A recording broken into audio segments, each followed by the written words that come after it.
maisha yako, lakini katika hizo anakuja kufanya muujiza na watu wanamtukuza Mungu badala ya wewe. Amani, Bwana Yesu asifiwe.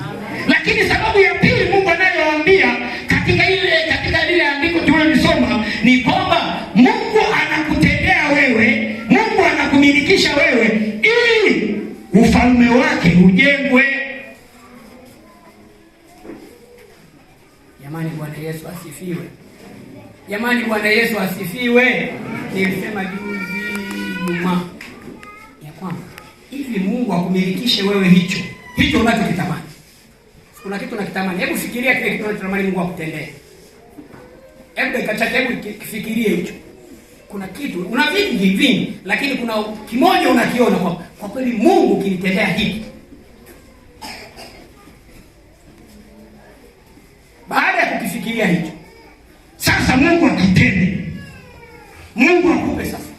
Akisha kuwa hicho, yeye atanufaika nini? Hebu jijibu wewe mwenyewe kwamba katika hicho Mungu atanufaika nini?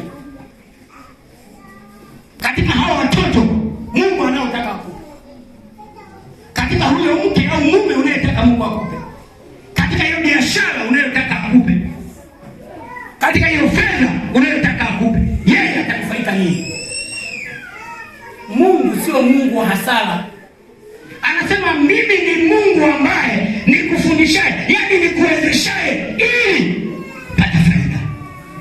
Mungu sio wa hasara. Akupe gani ili umwache? Akupe fedha ili umwibie zaka? Akupe cheo ili umwache ushindi? Akupe TV ili usije ibadani? Wewe unaangalia tamthilia?